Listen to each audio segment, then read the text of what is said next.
Hello friends, welcome to Smile and Learn Civil Engineering. So in our last video, as we have promised that we will discuss the MCQs topic wise.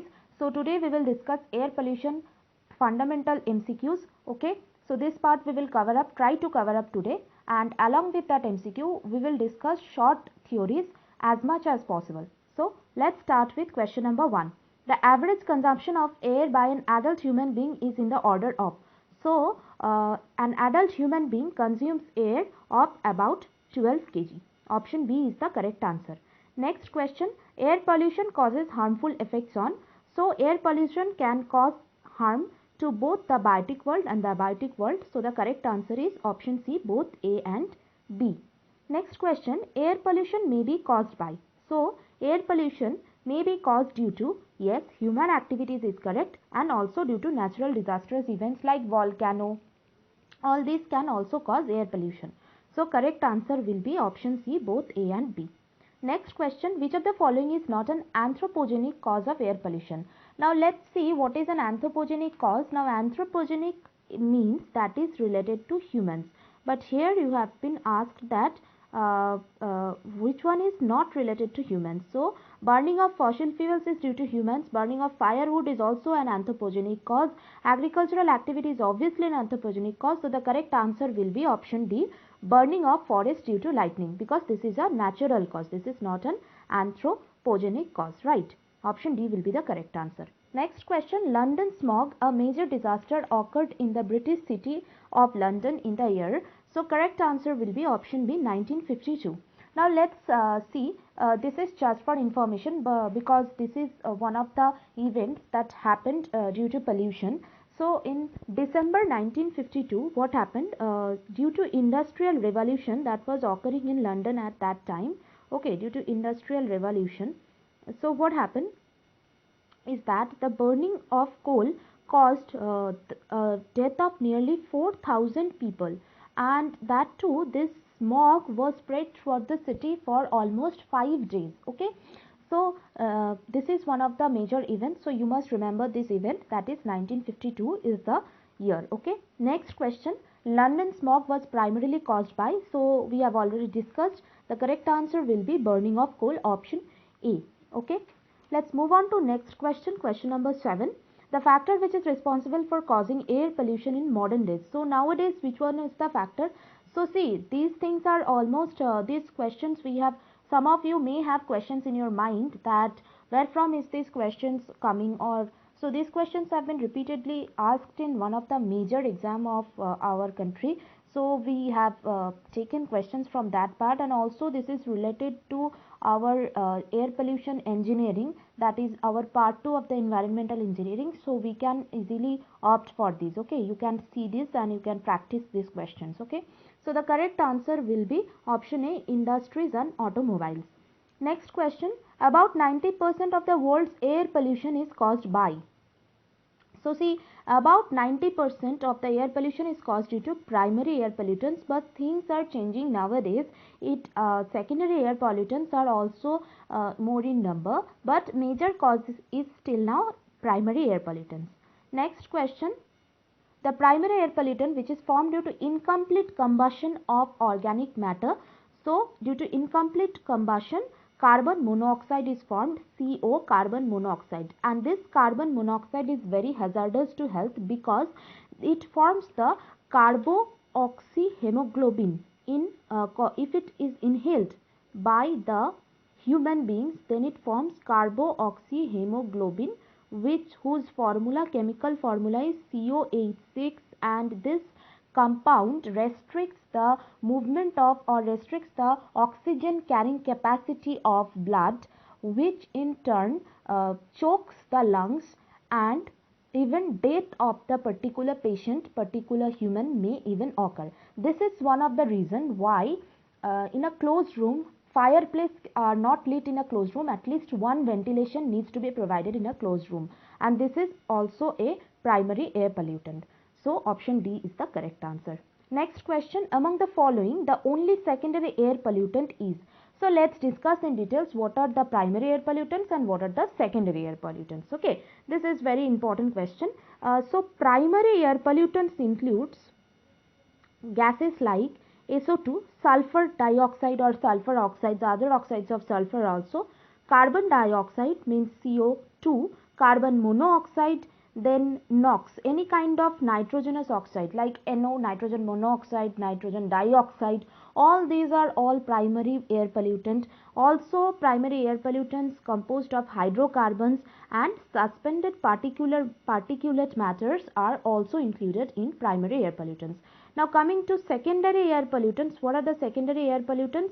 The secondary air pollutants, the most easy one is H2SO4, because combination of sulfur dioxide and water causes the formation of H2SO4, which in turn causes acid rain, which we actually know, which we all have an idea about, and then is like any kind of ozone and formaldehyde. This is another secondary air pollution, formaldehyde. Okay, you need to remember this. And another important is PAN, that is peroxyacyl nitrate. Okay, these are the secondary air pollutants. So you need to note, if you didn't have noted down, so note it down immediately. So secondary air pollutant over here, only secondary air pollutant is option C, ozone. Other like sulfur tetraoxide, hydrocarbon, sulfur dioxide, all these are primary air pollutant. Next question, which of the following is not a secondary air pollutant? This is correct answer will be C. Sulfuric acid is a secondary air pollutant, formaldehyde is also a secondary air pollutant, and PAN is also a secondary air pollutant. So correct answer will be option D, none of this, because all of these are secondary air pollutant. Next question, which of the following is not a primary air pollutant? So oxide of nitrogen is a primary air pollutant. Volatile organic compound like hydrocarbon is also a primary air pollutant. SPM, suspended particulate matter, is also a primary air pollutant. But PAN is a secondary air pollutant, and you need to remember the name, peroxyacyl nitrate. This is the correct name of PAN, peroxyacyl nitrate. Okay. Next question, hairs of human nose can remove all particles of size greater than. So the hairs provided in our nose do have a specific function to do, that is, it arrests any kind of particulate matter of size greater than 10 micron. Option C is the correct answer. Less than 10 micron can be inhaled by humans, even less than, so we can again say that less than 5 micron size. If we see less than 5 microns of particle size, they can reach our lungs, and they will deposit in the alveoli of our lungs rather, and they can also cause any kind of respiratory disease also, right? Let's move on to next question. The chemical compounds which are responsible for production of photochemical smog. So let's discuss the photochemical smog in detail. So photochemical smog or smog is the combination of smoke and fog. So this is very common nowadays in our cities because pollution has reached to certain larger levels. Okay, so smoke and fog. Now let's discuss chemical compounds which are present in smog. So first see compounds like hydrocarbons or SO2 or NO2, these compounds, when they react with the fog or when they combines with the fog, and that too in presence of sunlight, it is much more visible, presence of sunlight, or when the sunlight is lower, then can fog occur, and this combines and forms the various kind of compounds which are known as smog. Like smog contains many of the things like PAN, okay, ozone, nitrogen oxide, hydrocarbons, carbon monoxide. So these are the combinations which are formed in the photochemical smog. So chemical compounds which are responsible is, yes, hydrocarbon is correct answer, oxides of nitrogen is also correct answer, option C is the correct answer. Next question, the poisonous gas responsible for causing the catastrophic Bhopal gas tragedy in 1984 in India.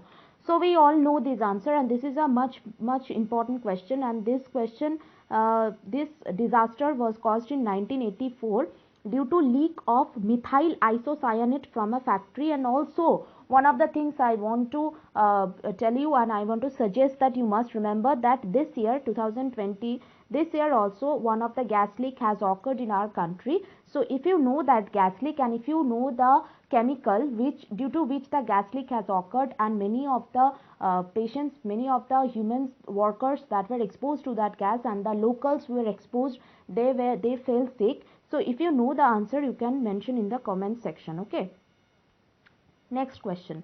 Which of the following is not a major constituent of photochemical smog? So photochemical smog we have already discussed. So major constituents are PAN. Yes, PAN is also major constituent.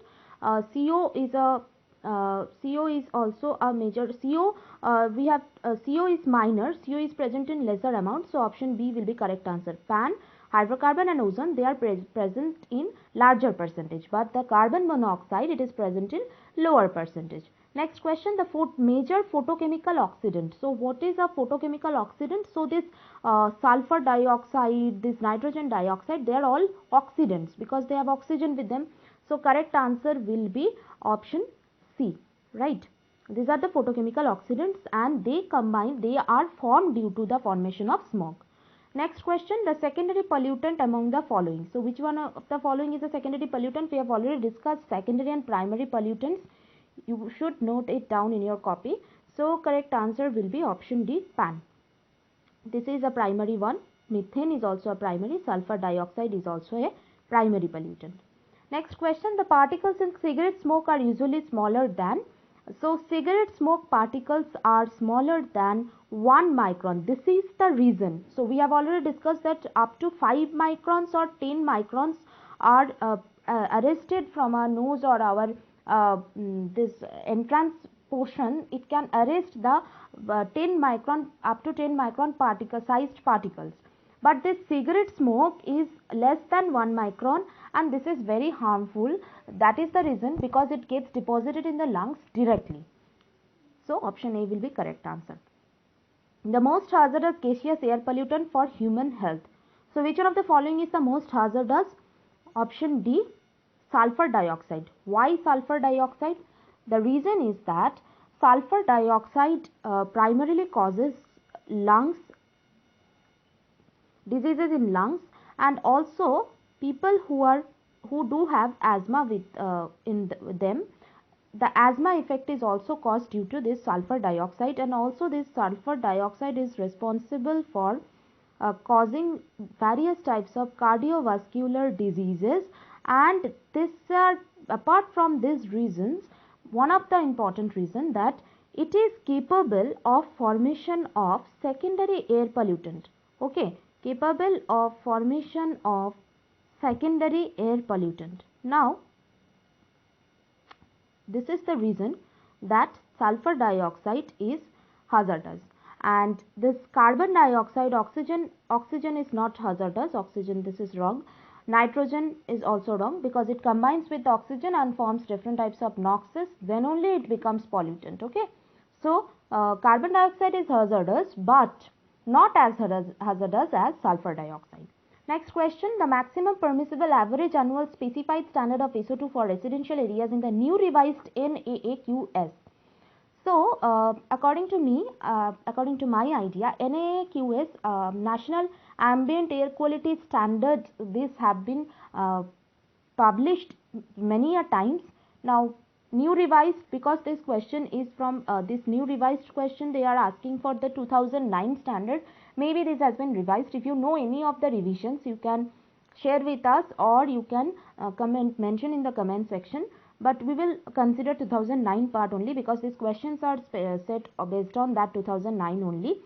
So this 2009 was the revision, and this question has been asked that SO2 standard according to the revision, and we will provide that chart 2009, and the old chart also we will provide in our Telegram group. If you haven't joined the Telegram group, join soon, then you will get that chart. Okay, so maximum permissible average annual specified SO2 will be, correct answer is option B, 40 micron gram per meter cube. Okay, next question, during temperature inversion in atmosphere, air pollution tends to. So since this question did came, so we will discuss some theory in details. Okay, this question will take a time, but you will get good knowledge about this temperature inversion, what is happening, adiabatic lapse rate, environmental lapse rate, you will get all knowledge after this discussion. Okay. Now you see, in the troposphere, we all know that as the altitude or the height increases, the temperature decreases.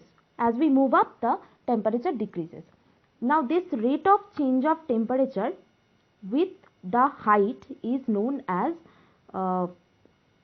change of temperature is known as our lapse rate. Just remember, this is known as lapse rate. Okay. Now it changes with place, it changes with time, but the prevailing temperature, whatever the prevailing temperature at a certain place at a certain time, that prevailing temperature is known as, or the prevailing rate is known as environmental lapse rate, or it may also be called as ambient lapse rate. Okay, this is environmental lapse rate or ambient lapse rate. Now sometimes what happens that as the air that moves up the atmosphere or moves up with height, the internal change in temperature is different from this environmental lapse rate. Okay, so this internal temperature change with rising within the rising parcel of air, within the rising air parcel is known as, this is called as adiabatic lapse rate. You need to remember this adiabatic lapse rate, right? Now there are two conditions we have discussed in the AE papers about these two conditions, but I will discuss in details. That's why I have discussed the definitions also. Now see what happens. There can be two things. If we plot a graph, let's plot a graph and let's see what happens. If we plot a graph of the temperature versus altitude versus height, then we will see that environmental lapse rate varies like this, but the adiabatic lapse rate variation is bit different. This is the adiabatic lapse rate variation. Now what happens? First case, if the environmental lapse rate is greater than adiabatic lapse rate, what will happen? Now if the environmental lapse rate is greater than adiabatic lapse rate, means the air during the adiabatic lapse rate is warm, warmer air which moves up is the warmer air, that packet of air is warmer, and the inverse, that is the packet of air which is moving down, that is cool. In this case, there exists an unstable environment. This is very important, unstable environment. Okay, and in another case, when the environmental lapse rate is greater than adiabatic lapse rate, then it is known as stable environment, because at that time all the things are going according to this graph. Now at that time, whenever there is a prevailing of stable environment, that time the environmental lapse rate is known as sub-adiabatic lapse rate. Okay, this is one of the part.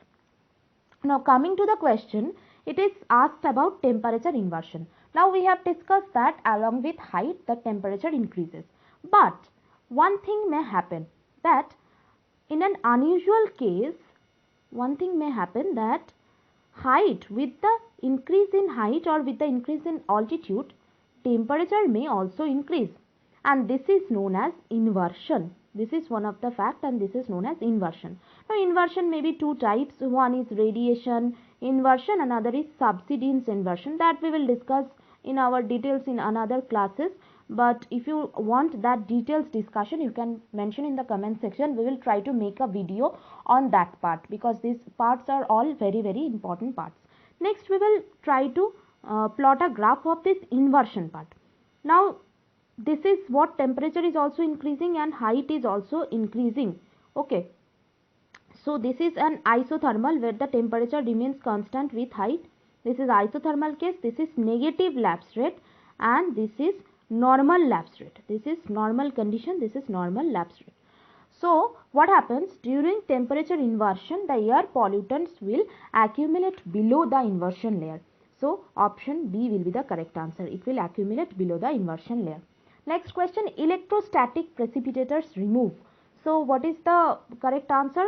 Correct answer will be particulate matter. In some other question, in our next questions, we will discuss about this all these control devices, air pollution control device, APC devices, which have been discussed in the syllabus. Next question, the percentage of particles emanating from cigarette smoking which gets deposited in the lungs. So from cigarette smoking, almost 25% of the particles are getting deposited in the lungs. So this is one of the things you must remember, and you must quit smoking in order to stay healthy. Next question, the RSPM concentration includes all particles in air mass of size up to. So what is RSPM? Now this is one of the important thing. This is actually respirable suspended particulate matter. Suspended particulate matter. Now these are actually respirable suspended particulate matter.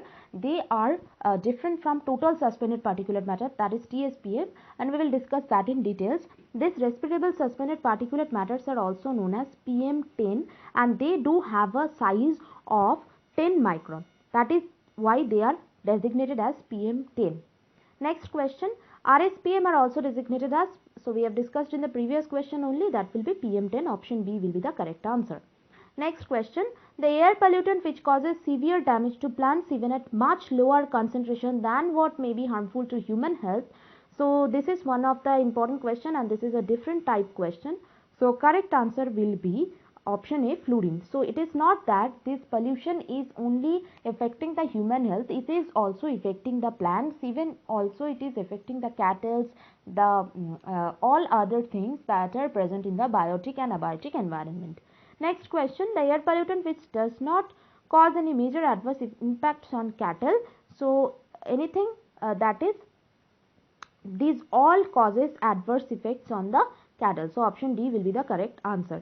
Next question, the maximum permissible average annual specified standards of NO2 for residential, industrial. So another thing that in that chart, as we have seen, residential, industrial and any other areas, this revision chart, they have been divided into residential, industrial and other areas. Okay, so the values are different for this thing, but here both of these are mentioned. So correct answer is option B. Okay, 40 micron gram per meter cube. Next question, sulfur dioxide exposures to quantity higher than permissible in ambient air may cause. So sulfur dioxide will definitely cause breathing and respiratory illness. Option A. Next question, high lead exposure in humans through inhalation or food may cause. So high lead exposure will cause mental retardation, disorder of the central nervous system, high blood pressure. So correct answer is all of the above. Option D. High exposures of human to nitrogen oxides may cause. So nitrogen oxides may cause bronchitis, it may cause pneumonia, it may cause allergy and viral attacks. So option D is the correct answer, all of the above. Carbon monoxide is hazardous to health because, so why is carbon monoxide hazardous to health? Because it reduces, we have discussed before, it forms the carboxyhemoglobin COH6 and it reduces the oxygen carrying capacity of blood. Next question, longer exposure to NO2 even in small concentrations may cause diseases pertaining to. So NO2, longer exposures to NO2 in small concentration for a longer time, for much longer time, anyone who is exposed to this nitrogen dioxide continuously, so it will cause damage to the lungs. Okay, option B is the correct answer. Heavy loading of pollen grains in air may cause. So correct answer is option C, hay fever. Now what is this hay fever? This is actually an allergic fever which causes itchy eyes, watery itchy eyes, sneezing, etc. and along with fever.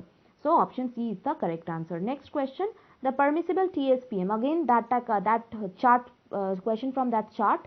TSPM, that is total suspended particulate matter with the pre-revised. So you have to note whether it is asked the revised one or whether it is asked the pre-revised one.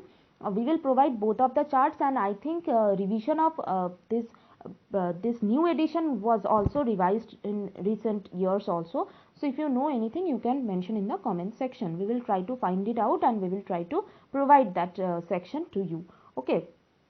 Correct answer for TSPM is 140 micron gram per meter cube. Option B is the correct answer. Next question, the permissible particulate matter 2.5. So what is this 2.5 for residential, rural and all this? So correct answer will be option A, 40 micron gram per meter cube.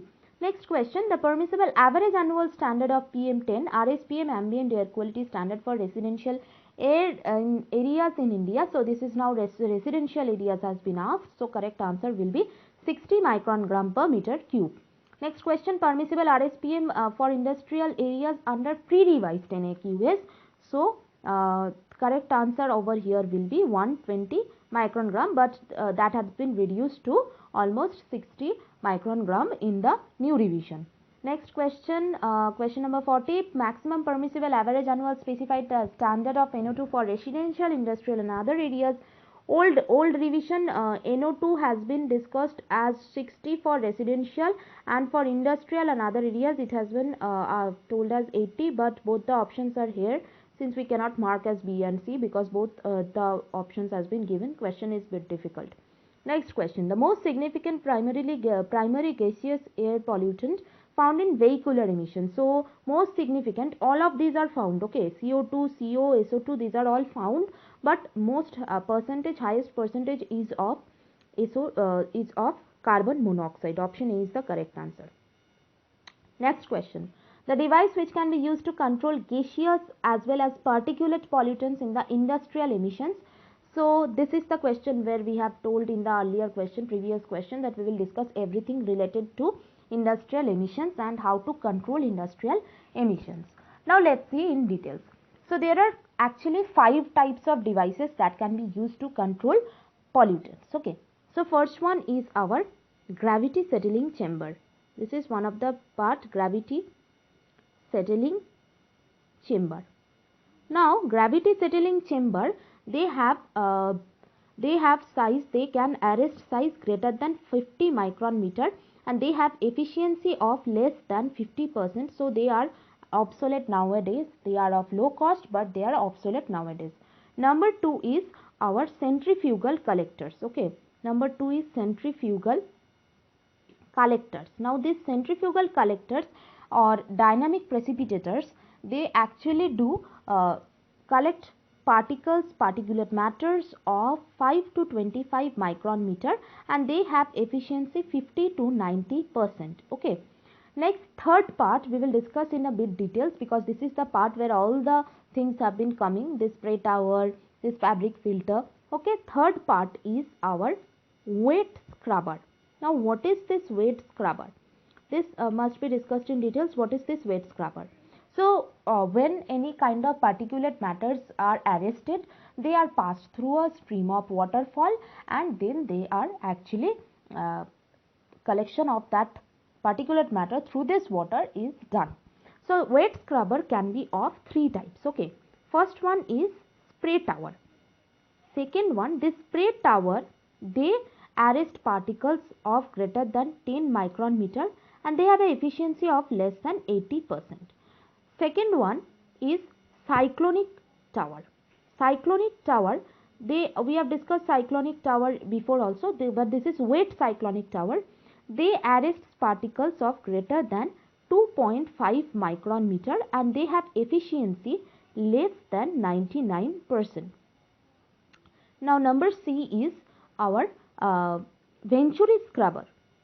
This Venturi scrubber is arrests particles of size greater than 0.5 micron meter, and they have efficiency of almost 99%. So this is also 80% and this is 99%. The spray tower and Venturi precipitator, they can arrest particles, both particulate matter and both gaseous. Particulate matter plus gaseous, both of them are arrested by this spray tower and Venturi scrubber. So option correct answer is option B, spray tower. Okay. Next question. Consider the following. Shift from coal-fired tandoors to LPG, afforestation, shift from diesel-based vehicles to petrol vehicles. So which of the above will help to reduce the particulate matter 2.5 from atmosphere? So correct answer will be option B, because afforestation will take a much longer time. Okay. Next question. Which of the following is true with regard to global warming potential of gases? Now what is this global warming potential? So global warming potential, okay, we have missed one thing, that is in this question Fabric filter. This arrests particles of less than 1 micron meter, but this is one of the things that has efficiency of greater than 99%. It is a bit costly and it is installed based on the function or based on the type of industry. Okay, but this is very important, fabric filter. Next question, global warming potential, what we were discussing. Which of the following is true with regard to global warming potential of gases? Now, carbon dioxide has the largest greenhouse warming potential, and yes, this is correct. So, option 1. But methane, see, let me tell you, global warming potential of gases is taken based on the carbon dioxide level. Carbon dioxide is the base level. Based on carbon dioxide level, all other gases global warming potential are calculated. Now, methane has much higher global warming potential than carbon dioxide, and it is not compared to carbon dioxide for that reason only. So, this cannot be the correct answer. No, it is not insignificant. It is highly significant, and that's why it is not even compared with that global warming potential of carbon dioxide. So, only option A is the correct answer. Next question. Which of the following gas acts as a baseline for other global warming potential values? So, we have discussed baseline is carbon dioxide. Option B is the correct answer. Next question. Which of the following are steps taken in India to reduce air pollution emissions from transport vehicles? Introduction of CNG in Delhi and other cities. So, we can see nowadays much CNG vehicles, CNG cars, CNG autos, we can see that. So, option 1 is definitely correct. Retiring of old and pollutant vehicles. So, just a few days before, BS4 vehicles were done mandatory. What is that? If anyone do have an idea, do mention in the comment section. And these vehicles were introduced. This is the thing which was done. Old and polluting vehicles, they are actually this kind of vehicles, engine categories, they were revised. Okay. Next, strengthening of mass transportation to reduce vehicle congestion. So, correct answer will be option D, 1, 2 and 3. Next question, which of the following is not a greenhouse gas? So, let's discuss what are the greenhouse gases. Greenhouse gases includes water vapor, which is the most important thing, which is the most important greenhouse gas, water vapor. Carbon dioxide, methane is another greenhouse gas, NOx is a greenhouse gas, ozone is a greenhouse gas. So, correct answer will be option D. Nitrogen is not a greenhouse gas, but nitrogen dioxide, when it combines with oxygen, then it becomes a greenhouse gas. Next question, the phenomenon of marble cancer. So, we have seen that Taj Mahal is turning or is losing its luster due to certain particles, that is due to acid rain. This is known as marble cancer. Option D, acid rain is the correct answer. It is turning yellowish. Now, we have seen. So, due to that, some of the measures have also been taken to replenish this Taj Mahal. So, this is the correct answer, option D. Next question, the solid or liquid particles dispersed in air are called. So, any kind of particles which are dispersed in air are called aerosols. Option D is the correct answer. Next question, which of the following statements is incorrect? Which of the following statements? Air pollution causes local, regional as well as global adverse impacts. Yes, this is correct. Air pollution has been in existence in some place even in the ancient times. This is also correct. Air pollution does not cause adaptations and environmental imbalance in biological species. This is not correct. Even genetic changes have been noticed in most of the species, even in humans also. Okay. So, option C is the correct answer. So, almost we have completed 50 questions for this part, this session for air pollution. But according to our team, still now some of the questions, or we will try to check up with more questions. If we can get some, we will discuss them later on. Okay, but air pollution, let's check with the syllabus. See, different air pollutants. Yes, we have discussed this, sources and effects. Mitigation measures also we have discussed.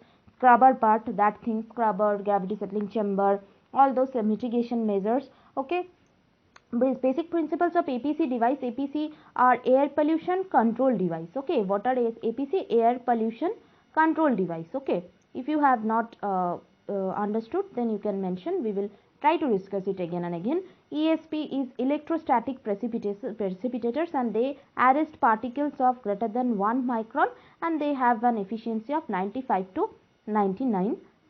Okay, So cyclone we have done, filter, that filter, fabric filter, separator also we have done, vehicular pollution we have discussed some of the parts, but in order to discuss in a large scale or in much details, you need to we need much more time. We will try to cover up the whole part as soon as possible. So this is all for today. Thank you.